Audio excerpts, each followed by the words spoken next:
नमस्कार, मैं हूं नीलू। तो बांग्लादेश में एक दिन बाद गुरुवार 12 फरवरी को वोट डाले जाने वाले हैं। अब देखिए, वोट डालने से पहले भी किस तरह से हिंसा की चपेट में बांग्लादेश था, और अब ये बताया जा रहा है कि अगर किसी एक पार्टी को वोट पड़े और वो जीत नहीं पाया किसी कारण से, तो फिर हिंसा बांग्लादेश में देखने को मिलेगी। जी हां, तो कल वोट की तारीख है, चुनाव होने हैं। शेख हसीना की सरकार को गिराए जाने के बाद देश में ये पहले राष्ट्रीय चुनाव है। बांग्लादेश नेशनलिस्ट पार्टी यानी बीएनपी और जमात इस्लामी के गठबंधनों के बीच मुख्य मुकाबला बताया जा रहा है। दोनों ने 12 फरवरी को होने वाले मतदान में खुद को जीत का दावेदार बताया, और ये चुनाव ऐसे समय में हो रहा है जब शेख हसीना के बाद देश में विभाजन और हिंसा भारी तादाद में बढ़ी है। देश की सबसे बड़ी पार्टी को मोहम्मद यूनुस के नेतृत्व वाली अंतरिम सरकार ने चुनाव से बाहर कर दिया है।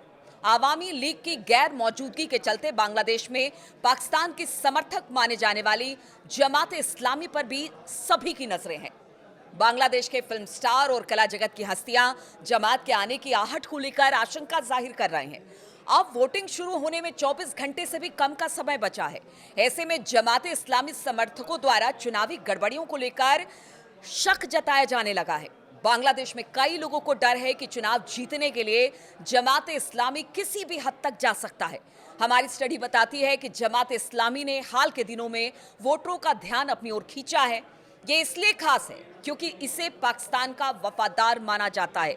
इसने 1971 के बांग्लादेश मुक्ति आंदोलन में पाकिस्तानी सेना का साथ दिया था। अवामी लीग नेतृत्व के देश से बाहर चले जाने से जमात को मौका मिला। शेख हसीना ने आवामी लीग के कार्यकर्ताओं को समर्थकों से वोटिंग से दूर रहने की अपील की है, लेकिन ऐसे संकेत मिल रहे हैं कि इस अपील के बाद भी कई लोग जमात या बीएनपी के पक्ष में वोट डालेंगे। हालांकि ऐसा ज्यादातर हिंसा से बचने के लिए किया जा रहा है, यानी लोग डरे हुए हैं बांग्लादेश के कि अगर नहीं जीत कर आते तो फिर क्या होगा बांग्लादेश का। शेख हसीना की सरकार जाने के बाद जमात ने संगठन को तेजी से खड़ा किया।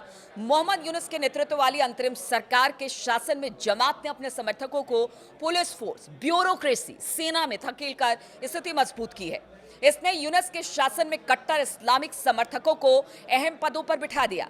इनमें गृह सचिव नसीमुल गनी तो चरमपंथी संगठन हिजबुत तहरीर के पूर्व प्रमुख रहे हैं।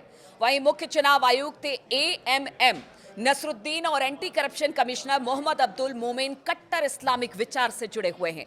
चुनाव जीतने के लिए जमात इस्लामी क्या करने वाली है, इसे लेकर भी आशंकाएं अब तेज हो गई है।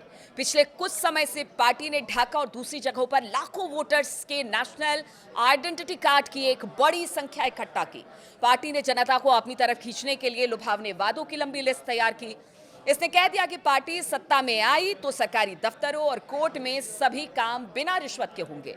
देखिए, लालच देने की भी कोशिश हो रही है। जमात के छात्र संगठन छात्र शिविर ने कहा कि अगर जमात के अलावा कोई दूसरी पार्टी जीतती है तो फिर हिंसा हो सकती है। चुनाव से पहले लगातार हो रही हिंसक घटनाओं को देखते हुए इस आशंका से इनकार नहीं किया जा सकता है। राजनीतिक विश्लेषकों का मानना है कि जमात और बीएनपी में से किसी को भी हार का एहसास होने तक भी हिंसा का स्तर बढ़ सकता है। चुनाव में अराजक तत्वों के हथियारों का इस्तेमाल करने को लेकर भी आशंका जताई जा रही है। आप देखिए, जो बांग्लादेश के लोग हैं उनका मानना है कि ये चुनाव होंगे तो भी दिक्कत है, चुनाव नहीं हो रहे थे तो भी दिक्कत है। यानी अशांति अभी बांग्लादेश में रहने वाली है, क्योंकि दोनों पार्टियां जो इस वक्त चुनावी मैदान में है वो लगातार अपनी जीत का दावा कर रही है, और साथ ही साथ ये भी कह रही है कि अगर हमारी पार्टी नहीं जीतती है तो फिर शांति बांग्लादेश में नहीं होगी। और इसका असर कहीं ना कहीं भारत पर भी पड़ रहा है, और भारत इस पर लगातार नजर बनाए हुए है। इस चुनाव को लेकर कल क्या कुछ होता है, किस तरह की स्थिति बनती है, कौन पार्टी जीत कर आता है, इस पर लगातार हमारी नजर बनी रहेगी।